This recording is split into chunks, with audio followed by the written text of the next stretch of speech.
Allora, salve, voglio parlarvi della Blackmagic Pocket Cinema Camera 4K, 4K reali, stiamo parlando di 4096 x 2160 pixel, non Ultra HD, anche se questa macchina riesce a registrare anche in Ultra HD, cioè 3840 x 2160 e ovviamente anche in Full HD, cioè 1920 x 1080p.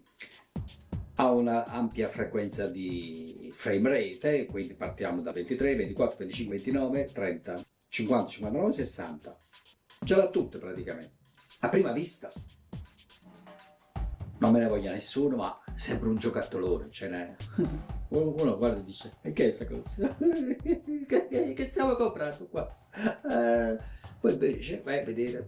Oh, a parte che metteteci un bello obiettivone, uno di quelli per fare film praticamente, un obiettivo cinematografico oppure un bel zoom, oppure che ne so, qualcosa di potente, allora, sì che pesa, ma pesa l'obiettivo, non la camera. Comunque, al di là di questo, parliamo seriamente. Allora, a prima vista, appunto, uno dici, però, ha un design, cioè, pazzesco, esce fuori da tutti i canoni che siamo abituati ormai a vedere fra Nikon, Canon, Sony, Panasonic e quant'altro. Cioè, questa è una cosa diversa, è una Blackmagic Pocket Cinema Camera 4K.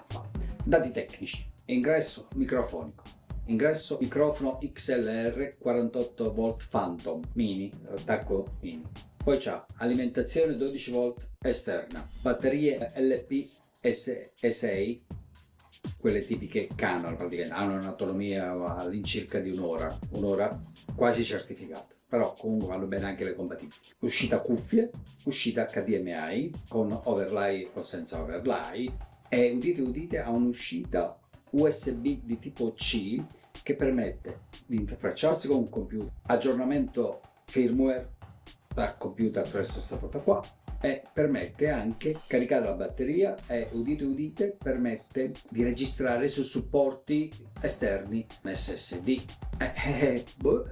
Non lo so, ancora non ho idea. Comunque, se è affidabile non lo so se è affidabile, però lo stanno proponendo. Comunque, al di là di questo, c'è sempre la possibilità di registrare sulle SD standard, quelle normali che semmai in casa già ce l'abbiamo nella borsa, oppure le SD UHS 2, quindi sono delle schede ultra veloci, e poi le CFast 2. Detto questo, la macchina permette stranamente, cioè non me l'aspettavo, anche di scattare foto. Sì, ha un tastino predisposto per scattare foto.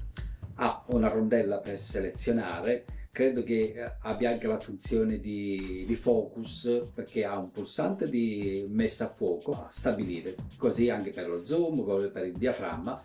Però tutti questi comandi sono anche visualizzati su un display, cioè non solo attraverso i tasti ma anche attraverso il display che c'è dietro, che è un display touchscreen da 5 pollici, cioè un bel display che tra l'altro ha anche un'inclinazione, quindi cioè, no, se io ho la macchina qua sotto non è che non vedo niente, riesco a vedere qualcosa perché ha quella piccola inclinazione che vi permette dall'alto riuscire a vedere. Non lo so se è stato chiaro, comunque lo vedete nel design che dietro ha una piccola inclinazione. Comunque cerco di essere veloce perché altrimenti mi dilungo e non mi voglio dilungare. Comunque sono molto entusiasta di questa macchina, l'aspettavo veramente già da un 3-4 anni, però è arrivata adesso, è arrivata adesso.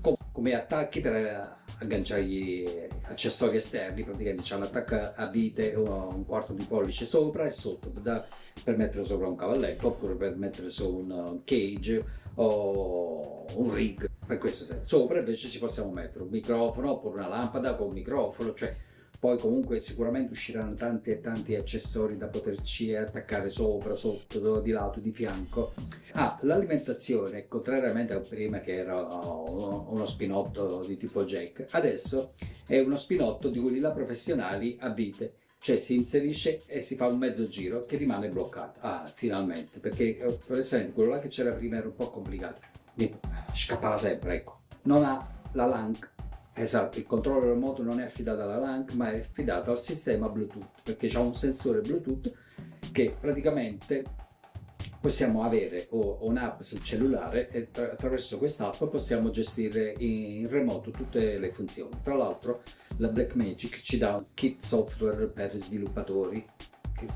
Chi, chi smanetto col codice può benissimo implementare nuove funzioni, nuove possibilità di remotare la macchina, non lo so, un messa a fuoco e zoom contemporaneamente, fare dei giochi così, insomma, poi ne vedremo delle belle. E infatti la macchina ha anche la possibilità di creare dei preset di configurazione, cioè io non lo so, però preferisco ad esempio all'aperto impostare determinati tipi di opzioni alla macchina, come non lo so, bilanciamento del bianco, l'apertura del diaframma, tutto. Io dico, ah, beh, per questo genere qua, ti imposto quello lì e così decido il tipo di log che deve caricare, perché la macchina ha anche dei log interni, ma standard, normale, cioè quindi è flat, chiamata anche film, ecco. Poi c'è il video e poi c'è l'extend video, praticamente il filmato esce già colorato. Poi è da vedere come si può gestire, come si può, ma se successivamente in fase di editing si può ulteriormente lavorare, ma comunque a parte questo si può scegliere o no, non viene imposto praticamente.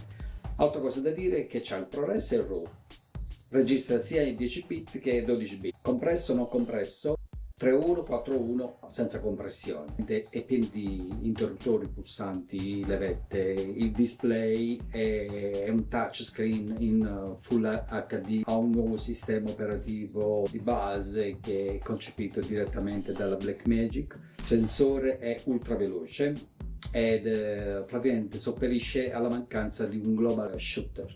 Praticamente diciamo che i pixel vengono registrati a una velocità molto elevata che sembra quasi in contemporanea. 4K riesce a registrarlo fino a 60 frame al secondo, ma 4K reali. Poi c'è anche l'Ultra HD e in Full HD riesce a registrare a 120 frame al secondo, sempre progressivi.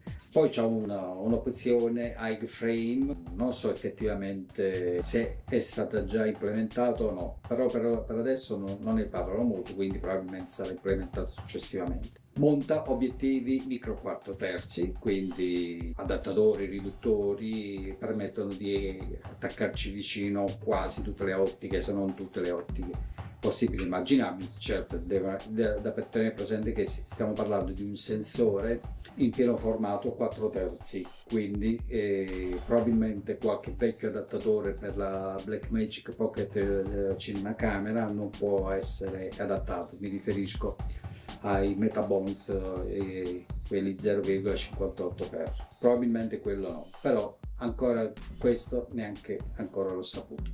La macchina non è ancora in produzione, verrà messa in produzione a settembre. È dotata di 4 microfoni ai due lati dell'obiettivo, ha 2 microfoni che permettono prima di tutto di avere una registrazione diciamo stereo. Comunque poi staremo a vedere, adesso è stata fatta solo una presentazione, è stata fatta solo vedere, maneggiare, qualcuno ha potuto anche schiacciare qualche tasto, ha un sistema di raffreddamento molto avanzato, tant'è vero che se ci fate caso nel design ha delle feritorie lì dove normalmente qualsiasi reflex ha il flash, diciamo, il cappuccio del flash. Qua in questo caso non abbiamo un flash, ma abbiamo un sistema di raffreddamento. Ora precisare che la macchina è silenziosissima, tant'è vero che i microfoni che ci sono all'interno sono molto sensibili. Ha un attacco micro 4 terzi che è di tipo attivo, quindi uguale a quello della variante della Pocket. Col Bluetooth si può comandare tutto, quindi la porta LAN è stata tolta, quindi chi aveva come me non lo possiamo più utilizzare. Vediamo cos'altro dire. Il prezzo mi sembra, non dico assurdo, ma incredibile, cioè stiamo parlando di 1.300 euro. Con 1.300 euro stiamo portando un prodotto altamente tecnologico, cioè non lo so, 1300, IVA compresa, 1300, potrebbe essere 1350, 1200, 1100, poi dipende dal venditore, ecco, da quando il margine di guadagno vuole metterci sopra. E cos'altro dire?